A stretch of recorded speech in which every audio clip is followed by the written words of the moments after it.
क्या आप अपने प्यार के लिए दुनिया से लड़ सकते हैं, जब पूरी दुनिया आपके खिलाफ हो? आपका डियर लिसनर्स हमारे चैनल पर स्वागत है, जहां कहानियां सिर्फ सुनी नहीं जाती, महसूस की जाती हैं। आज की मूवी वेस्ट साइड स्टोरी कहानी है प्यार और नफरत, सपने और हकीकत की।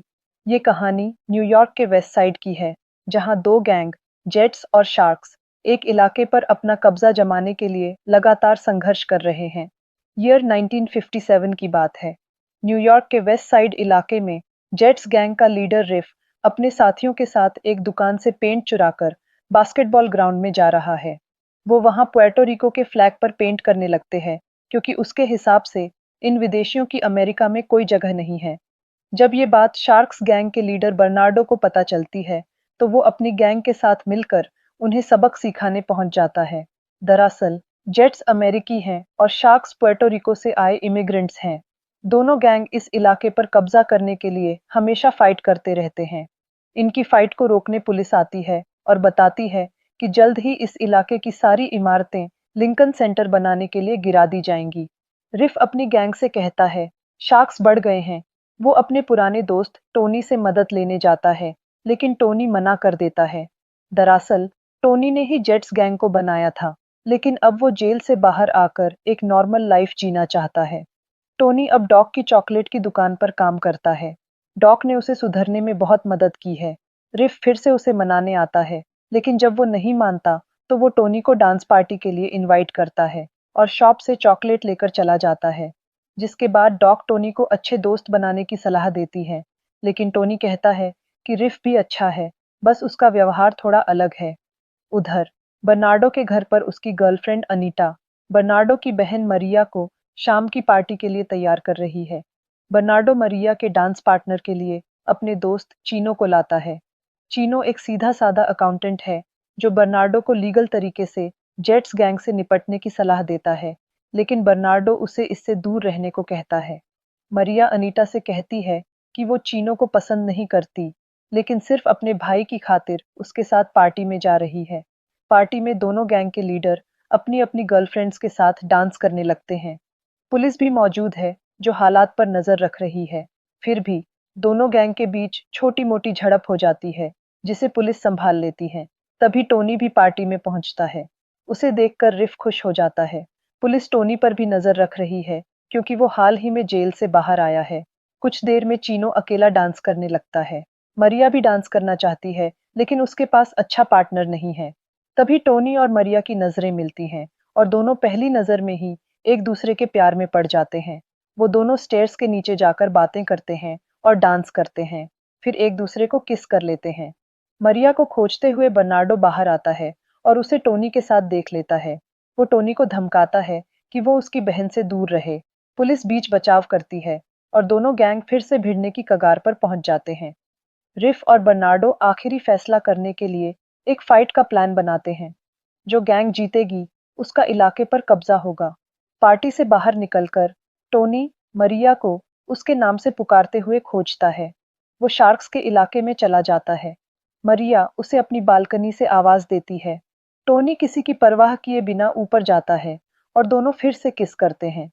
फिर मरिया उसे मेट्रो स्टेशन पर मिलने को कहती है। घर में बर्नार्डो मरिया को फटकारता है और उसे टोनी से दूर रहने को कहता है। मरिया गुस्से में वहां से चली जाती है। दुकान पर टोनी डॉग को मरिया के बारे में सब कुछ बता देता है, कि वो उससे बहुत प्यार करता है। दोनों मेट्रो में मिलते हैं, जहां मरिया उसे आज रात होने वाली फाइट के बारे में बताती है और उसे किसी भी तरह से इसे रोकने को कहती है। उधर पुलिस को भी इस फाइट की भनक लग जाती है। वो जेट्स के कुछ मेंबर्स को पकड़कर पूछताछ करते हैं, लेकिन वे कुछ नहीं बताते। वही टोनी मरिया को एक म्यूजियम में डेट पर ले जाता है। वो उसे अपने बारे में सब कुछ बताता है, कि एक आदमी को बुरी तरह से मारने के कारण वो 1 साल जेल में था। तब वो बहुत वायलेंट हुआ करता था, लेकिन अब मरिया से मिलकर वो बदल गया है। फिर एक चर्च में जाकर टोनी मरिया को प्रपोज कर देता है। दोनों साथ में रहने की कस्में खाते हैं और गैंग की फाइट रोककर सबको एक साथ लाने का फैसला करते हैं। उधर रिफ एक दुकान से गन खरीद रहा होता है, ताकि जरूरत पड़ने पर अपनी रक्षा कर सके।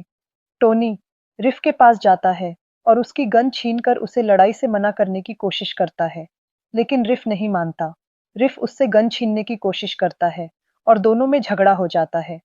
आखिरकार रिफ अपने साथियों की मदद से गन वापस ले लेता है और टोनी को डरपोक कहकर वहां से चला जाता है। शाम को दोनों गैंग फाइट के लिए एक रेलवे यार्ड में पहुंच जाते हैं। टोनी भी वहां जाता है, लेकिन वो सिर्फ फाइट रोकना चाहता है। वो बर्नार्डो को फाइट रोकने के लिए मनाता है, लेकिन बर्नार्डो उसकी बात नहीं सुनता और उसे मारने लगता है। टोनी शांत रहकर उससे माफी मांगता है, लेकिन बर्नार्डो उसे और मारता है। जब टोनी उसे बताता है कि वो मारिया से प्यार करता है, तो बर्नार्डो और गुस्सा हो जाता है। आखिरकार टोनी का भी सब्र टूट जाता है और वो बर्नार्डो से लड़ने लगता है। लेकिन मरिया का ख्याल आने पर वो बर्नार्डो को जान से मारने का इरादा छोड़ देता है। तभी बर्नार्डो और रिफ चाकू निकालकर लड़ने लग जाते हैं। इस फाइट में बर्नार्डो रिफ को चाकू मारकर जान से मार देता है। अपने दोस्त की मौत देखकर टोनी को गुस्सा आ जाता है और वो रिफ का चाकू उठाकर बर्नार्डो को मार देता है। इतना देखते ही दोनों गैंग के मेंबर्स भी फाइट करने लगते हैं, लेकिन पुलिस के आने की आवाज सुनकर चाकू उठाकर सभी भाग जाते हैं। वही चीनो रिफ की गिरी हुई गन उठाकर वहां से निकल जाता है। पुलिस को वहां सिर्फ रिफ और बर्नार्डो की लाशें मिलती हैं। मरिया को काम करते समय टोनी की याद आती है। तभी चीनो आता है और उसे बताता है कि टोनी ने बर्नार्डो को मार दिया है। मरिया को यकीन नहीं होता और वो अपने घर जाती है। वहां उसे टोनी मिलता है।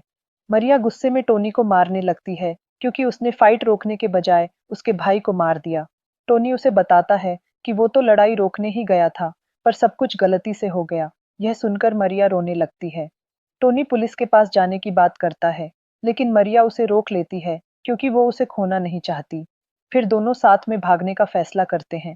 उधर जेट गैंग के मेंबर्स पुलिस से बचने के लिए डॉग की दुकान पर जाते हैं। डॉग को टोनी नजर नहीं आता, तो उसे चिंता होने लगती है। चीनो बर्नार्डो की मौत का बदला लेने के लिए टोनी को मारने का प्लान बनाता है। अनीटा पुलिस स्टेशन में बर्नार्डो की लाश देखने के बाद दुखी होकर घर आती है और मरिया के कमरे में जाती है, जहां वो उसे टोनी के साथ देख लेती है। टोनी वहां से भाग जाता है। अनीटा मरिया पर गुस्सा होती है, लेकिन जब वो मरिया की आंखों में टोनी के लिए प्यार देखती है, तो उनके रिश्ते को स्वीकार कर लेती है और उन्हें जल्द ही शहर छोड़ने की सलाह देती है। एक पुलिस ऑफिसर उनके घर आता है और टोनी के बारे में पूछताछ करता है। वो ये भी बताता है कि चीनो के पास एक गन है और वो टोनी को मारने का इरादा रखता है। मरिया अनीटा को टोनी को चेतावनी देने के लिए डॉग की दुकान पर भेजती है। अनीटा दुकान पर पहुंचती है, लेकिन वहां जेट्स के मेंबर्स उसके साथ बदसलूकी करते हैं। फिर डॉग आकर उसे बचाती है। गुस्से में अनीटा झूठ बोल देती है कि चीनो ने मरिया को मार दिया है। डॉग यह खबर टोनी को देता है, जिसे सुनकर वो टूट जाता है। टोनी बाहर निकलकर चीनो को आवाज देने लगता है कि वो उसे भी मार दे। तभी मरिया वहां आ जाती है। मरिया को जिंदा देखकर टोनी खुश हो जाता है, लेकिन उसी समय छुपा हुआ चीनो बाहर आता है और टोनी को गोली मार देता है, जिसके बाद टोनी मरिया की बाहों में दम तोड़ देता है। अब दोनों गैंग के मेंबर्स वहां पहुंच जाते हैं। गुस्से में मारिया चीनो की गन लेकर सबको धमकाती है, लेकिन उसमें ट्रिगर दबाने की हिम्मत नहीं होती। दुखी मारिया सभी को समझाती है कि इस लड़ाई का कोई अंत नहीं है। वो कहती है, हम सभी ने अपनी नफरत और गुस्से से क्या पाया? सिर्फ मौत और दर्द। क्या ये वो जिंदगी है जो हम चाहते हैं? आखिरकार दोनों गैंग के मेंबर्स अपनी दुश्मनी भूलकर एक हो जाते हैं और टोनी की लाश को उठाकर ले जाते हैं। पुलिस आकर चीनो को गिरफ्तार कर लेती है और यही मूवी एंड हो जाती है। जहां मोहब्बत होती है, वहां नफरत की कोई जगह नहीं होनी चाहिए। पर अफसोस, वेस्ट साइड स्टोरी हमें यही सिखाती है कि ये दुनिया, ये समाज अक्सर प्यार से ज्यादा नफरत पर यकीन करता है। सोचिए, कितनी बार हमने किसी को चाहा पर कभी कहा नहीं। कितनी बार किसी ने हमें चाहा पर हम समझ ही नहीं पाए। हमारे पास टाइम था, लेकिन हम खामोश रहे। हमारे पास हक था, लेकिन हमने दावा नहीं किया। और फिर जब सब कुछ छिन गया, तो सिर्फ अफसोस रह गया। प्यार करना एक खूबसूरत एहसास है, पर उस प्यार को खो देना सबसे बड़ा दर्द।